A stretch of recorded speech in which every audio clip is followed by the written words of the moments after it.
welcome to Learn to Live Stress-Free. This is Christine Wright with Dr. Robert Wright Jr., your go-to wellness coaches of www.stressfreenow.info. Our featured guest today is Timm. Adam will share strategies for lowering your workplace and home life stress. Adam is a retired 10-year veteran of the Los Angeles Police Department.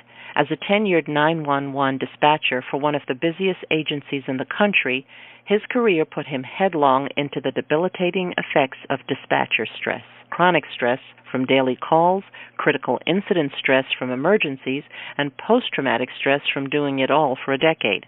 After experiencing years of migraines, ulcers, and personal challenges on and off the job, he developed a step-by-step program to stop the stress and live healthy again.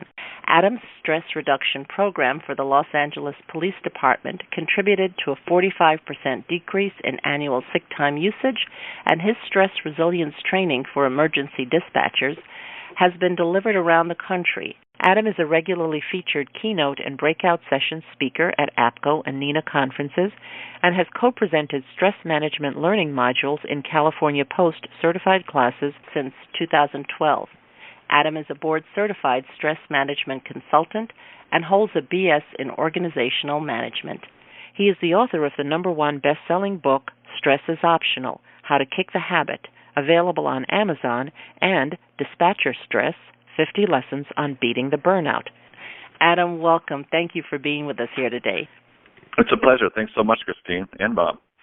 Adam, we're so happy that you could be with us. And audience, you're in for a treat because Adam is a very special and very knowledgeable person who will be delivering amazing advice today. Adam, Bob and I really enjoy your story of stress to non-stress. Would you share with our audience what led you to the work that you're currently doing? Sure. So I was a 911 operator, as you said in my bio. I was a 911 operator for the Los Angeles Police Department for a little over 10 years. And I spent most of that time, about 7 years of that time, locked in the grip of chronic stress. I was angry and frustrated, and I was a hardcore road rager fighting for justice on the LA freeways. And and I was, as a result of the way that I was relating to my day-to-day life, I was experiencing all the attendant effects of chronic stress, the migraines, the ulcers and indigestion, and the chronic tension headaches. It was really bad. And I reached a breaking point. It was a 1-week period where things were really, really bad, and I snapped at a coworker, and I snapped at a supervisor, and snapped at a citizen on the non-emergency line at my job. And I realized something really needed to change. And it was then that I signed up for a class, a meditation class. And through the simple practice of just being still and breathing for 10 or 15 minutes each day, within just a few weeks, I started to see how it was my own doing, this tension and discontentment that I felt. And I started to make some choices to align my reality with something more happy, something that I could really live with. And seeing the power of this work, I started a meditation-based stress reduction program for the LAPD to help my coworkers go through the same transition, the same transformation. And it happened. We got this amazing testimonials of people just sitting for once a week for 15 minutes, experiencing the same effects that I was experiencing. And it just went from there. So I lived in it. I spent the angst of my mid-20s locked in the state of chronic stress. And thankfully, by the time I was 30, I found the way out. I guess I share my age because oftentimes we feel like once we're 30, that's just the way things are. And I think that there's always hope. If there's a will, there's a way, as they say. Great, Adam. That is amazing. And I love in your answer the taking of the personal responsibility that came along with awareness. Let me ask you this, Adam. Based on your personal experience, what would you say are the major underlying causes of stress and stress burnout? I would say the major cause is not having balance and not doing the things that make us happy and not prioritizing these things. For me personally, I was working entirely too much, and I wasn't having any fun. So I was working full-time at 911, and then at home I had a toxic relationship that I was working on with my live-in girlfriend. We had been together for I think about 3 years at that time, and that relationship needed to end like a year earlier, yet I was still in it. And then I had a side project. And I had a side project that I was devoting all my free time to. So it was work at work, it was work on the relationship, it was work on the side project. There was no time for me. And I think that is one consistent thing that I see, that caregivers to the world are very bad at caring for themselves. Yeah, that is a really good point about learning to be a good receiver also, and we've seen that with many people, but I think it also starts with awareness. Like when you became aware that, oh, there's an issue here and the issue is me, and so when you started paying attention differently and sought out some help, and you found the meditation, that really created the space. That's what I hear you saying. Let me ask you this, Adam.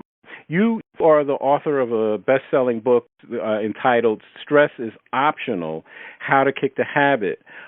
I'd like you to tell our audience briefly how you came to write that book, and also could you share with our audience any obstacles that you had to overcome in the process of getting your book published? I know there are many people out there that have a book inside of them, and then, there would be stress and anxiety associated with getting that done and dealing with perfectionism and procrastination. So could you tell our people how you dealt with that successfully? Sure. I had already experienced the benefits of starting to making choices that made me happy. So I got out of in short order after engaging my meditation practice. I saw the worn out ways of thinking that were holding me in the relationship, and so I made a tough choice, and I got out of that relationship.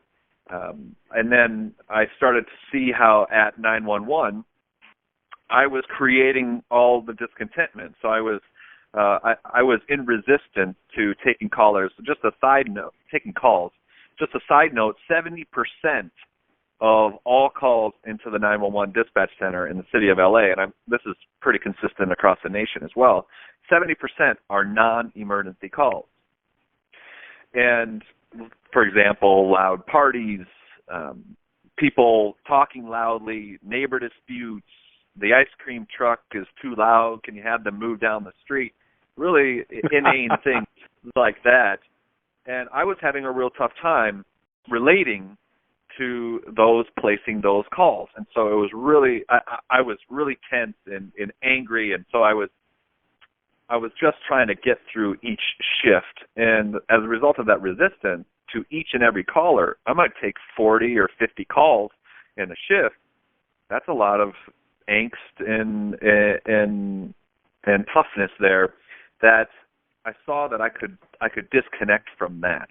And so there were all of this evidence started to become clear to me that this wasn't just me, that anyone could experience more space and more lightness in their life. And I was having a conversation with a friend of mine whose job is to help people get their book out of their head and onto pages.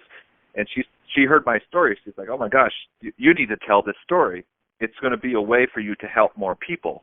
And I really resonated with that. And so I asked her to be my book writing coach.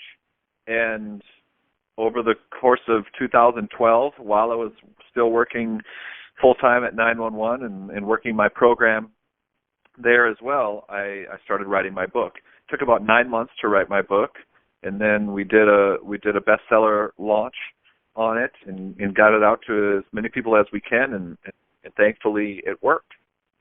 great, Adam. Can you tell our audience this? When I took a look at your Stress is Optional book, you cite two very alarming statistics, which Christine and I are very familiar with it, but sometimes the statistic, when people hear it, it's very startling to them. And that what you say is that stress is the culprit in the 6 leading causes of death, and that 60% or more of doctor visits are stress-related. Can you explain to our listeners how and why getting control of their stress is imperative if they want to live better lives and feel better and improve the quality of their lives, as well as enhance the chances for their longevity? Yeah, so the main thing here is that the stress hormones, cortisol and adrenaline, when always running through the veins, which is the case in a chronically stressed state, are toxic to the body. So cortisol suppresses digestion. 70% of our immune system is in our digestive tract. So you can see how it quickly suppresses our immune function. Adrenaline, always running through the veins, increases blood pressure and our resting heart rate. So many people who are highly stressed also have problems with high blood pressure. A great way to dial back blood pressure and resting heart rate and anxiety, a baseline feeling of anxiety, is to decrease your stress levels. So you can see how being wound tight in a hyper-tense state not only affects our body at the level of physiology, but our mind, conditioned by the stress hormones, looks out into the world and sees lack and limitation. And when we're seeing nothing but lack and limitation, it's very easy to get in that feeling of always being behind the 8 ball, rushing around, feeling like tomorrow is just going to be another day. And so our emotions and our hope for a brighter tomorrow, they all become dampened. So 80% of this is a mind game. 80% of success in life is a mental exercise. But if we can't understand or see or have a vision for the tomorrow, the exciting tomorrow that we want to move into, it's very hard to do anything at all except collapse at the end of our day and say, oh, well, tomorrow is just another day. So we literally run ourselves into the ground. And it's because of the physiological aspects of the stress response. So the stress response has kept the human species alive for millions of years. Yet now, in our modern-day fast-paced lives, it's become a liability. Thank you, Adam. That is really great information you're sharing. Audience, we'll be back in a moment on Learn to Live Stress-Free. We're speaking with Adam Timm of The Healthy Dispatcher. Hi, I'm Dr. Robert Wright, Jr., the Stress Relief Doctor, co-host of the Learn to Live Stress-Free podcast series. I'm an author, speaker, and stress management wellness coach. My published study is the first to show the connection between stress reduction, grief recovery, nitric oxide spiking, and the relaxation response. And my practical application of this knowledge helps you relieve the stresses of everyday life. I have the tools to dissolve your pain points quickly and effectively. Email me to find out how you can start to feel better now at stressfreenow.info/contact. That's stressfreenow.info/contact. Have you been procrastinating about completing an important project or pursuing a treasured dream? Christine Wright specializes in helping her coaching clients to lay out clear, elegant strategies. She shows you how to quickly build your confidence to uncover and eliminate your habitual patterns of resistance and self-sabotage. Christine helps you discover those meaningful insights that will get you to do what works so you can celebrate your successes. Go to stressfreenow.info/contact to let Christine know that you're ready to live your ideal life now. Again, that's stressfreenow.info/contact. Welcome back to Learn to Live Stress-Free. We're here with Adam Timm. Adam, what you said before the break was so lovely about having a vision. And you spoke about, in our modern day, the stress response is great in terms that it has helps us to survive. But I love that we're living in a time now that we're looking to thrive, and I think your work is part of that. In your blog, you have an entry where you spoke about how important it is not to delay happiness. Mm. Can you tell our audience why that's true and give them those 5 easy-to-implement tips that you talked about in that blog on, having your happiness now? Yeah, the great thing about happiness and joy is that the feelings of happiness and joy cannot coexist with stress. It's impossible. When we smile, research has shown that cortisol production decreases. When we get in a state of joy and we feel the excitement of something that brings us happiness, we're not stressed. And so by creating a practice of getting into a state of excitement, into a regular state of joy, we can mitigate the effects of work stress. So say work is bringing you a lot of stress, but when you're done with work, you go out and have fun, or you go out and you go on a hike. That state of wonder, that state of joy is so important. And it goes back to what we were talking about earlier, is balance. If we don't have balance, then we're usually going to be in a stress state. So you talked about the 5 easy steps that I cited in that blog. It's very, very simple. And this is actually the basis for the 14-day challenge that I issue to participants in my classes. The first thing that you can do to start bringing yourself more space is to sit and be still for 5 to 10 minutes per day. Just doing this very simple act. And you can use some focus on your breath, breathing in, feeling the coolness of the in-breath, breathing out, feeling the warmth of the out-breath at the tip of the nose. Doing this immediately begins to create more space. But there's something else that happens with this. We really have to prioritize our self-care in order to carve out 5 to 10 minutes. You talk to most people, you say, hey, you should really take 10 minutes to just to sit and do nothing. Like, oh my God, where am I going to find 10 minutes? Well, it's amazing what happens when you get back to yourself in this way. The second thing that you can do is use powerful affirmations. So the blog that you're referring to is called 5 Keys to Making This Your Best Week Ever.